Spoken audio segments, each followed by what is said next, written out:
बड़ी खबर आ रही है बांग्लादेश से, जहां एक बार फिर से छात्रों के आंदोलन की सुगबुगाहट तेज हो गई है।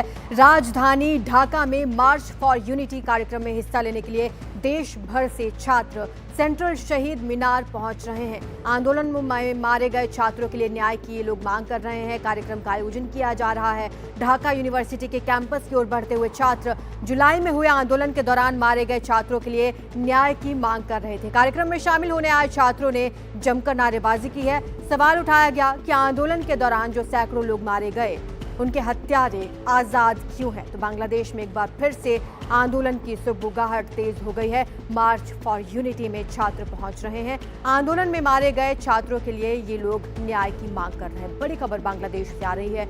ये तस्वीरें भी आप देख रहे हैं। बांग्लादेश में एक बार फिर से आंदोलन की तैयारी में है छात्र। मार्च फॉर यूनिटी का आयोजन किया गया यूनिवर्सिटी कैंपस में, जहां पर तमाम छात्र पहुंच रहे हैं और यहां अलग अलग जगह से देश भर से छात्र पहुंच रहे हैं। ज्यादा जानकारी के लिए हमारे सहयोगी मोहम्मद गजाली जुड़ चुके हैं। गजाली, क्या अपडेट आ रहा है? ये छात्र एक तो मांग कर रहे हैं कि जो हत्यारे हैं उन्हें पकड़ा जाए, दूसरी और कौन सी मांगे हैं इनकी?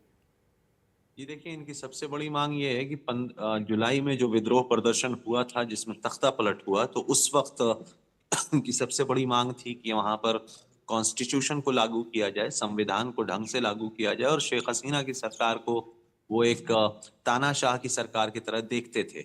लेकिन इसके बाद जब अंतरिम सरकार मोहम्मद यूनुस की आई है, तो अभी तक मोहम्मद यूनुस ने कहीं पर भी चुनाव प्रक्रिया की बात नहीं की है। और उन्होंने जो अपने संदेश में कहा था लोगों को, बांग्लादेश के लोगों को, उसमें उन्होंने ये बात कही है कि 2025-26 में जाकर चुनाव होंगे। लेकिन छात्र हैं जिन्होंने सबसे पहले विद्रोह प्रदर्शन शुरू किया था वहां पर, उनका कहना है कि जल्द से जल्द चुनाव होने चाहिए। बांग्लादेश सभी समुदाय का है और शेख हसीना के समय जिन लोगों ने अत्याचार किया है वहां की जनता पर, उन पर भी कार्रवाई होनी चाहिए। लेकिन अब सबसे समझने वाली बात यह है कि जैसे ही शेख हसीना की सरकार गई थी, उस वक्त यही लग रहा था कि मोहम्मद यूनुस जो अंतरिम सरकार लेकर आए हैं वो फौरन चुनाव करवाएंगे, वहां पर रिफॉर्म्स की बात वो कर रहे थे।